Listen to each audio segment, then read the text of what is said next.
Pakistan jail में जासूसी के आरोप में 29 साल सजा काटने के बाद कुलदीप सिंह अपने घर पहुंच गए। कुलदीप के आने से मां को बिछड़ा बेटा और पत्नी को पति और बेटे को खोया हुआ पिता मिल गया है। बैंड बाजे के साथ जैसे ही कुलदीप सिंह ने अपने घर की दहलीज पर कदम रखा तो भारत माता की जय की गूंज पूरे रामकोट क्षेत्र में सुनाई देने लगी। बिलावर तहसील के गांव निजी मकवाल के मोड़ासेरी निवासी कुलदीप के घर का माहौल शादी समारोह जैसा बन गया था, जैसे कोई दूल्हा बारात लेकर आया हो।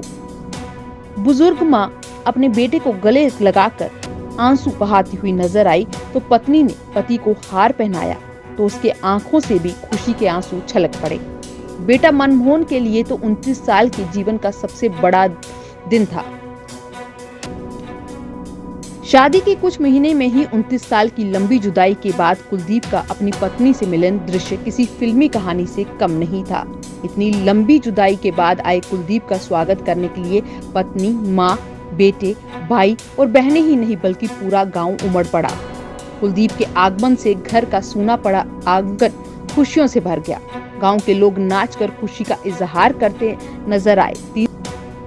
माँ, पत्नी और बेटे ने कैसे इतने साल कुलदीप सिंह के बिना काटे, ये तो वही जानते हैं।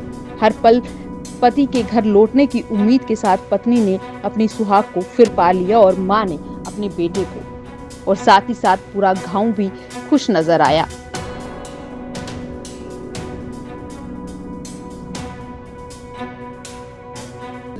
मैं बार बार बताता रहा लेकिन किसी को मेरी बात पर यकीन ना आया। जासूसी का इल्ज़ाम लगाया है और 25 साल मुझे उन्होंने कैद दी है। 29 साल के बाद मुझे वो रिहा कर रहे हैं। बहुत ज़्यादा टार्चर किया गया है। 3.5 साल तक मुझे टार्चर सेलों में रखा गया है। यहाँ बेतहाशा मुझ पर टार्चर किया गया है और अगर मैं ज़िंदा हूँ तो ये सिर्फ भगवान की कृपा है, वरना जो टार्चर उन्होंने किया है उससे ज़िंदा रहने की उम्मीद नहीं कम थी।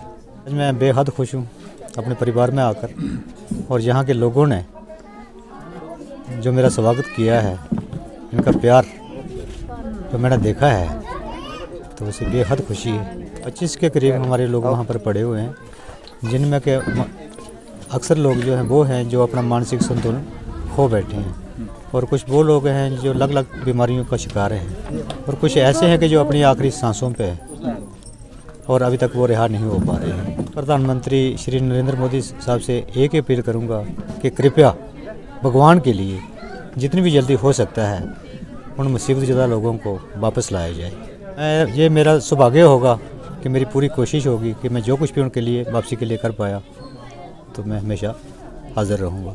मैं परिवार के साथ बैठा हूँ, ये मैं भगवान का शुक्र अदा करता हूँ कि जिसकी कृपा से आज मैं अपने परिवार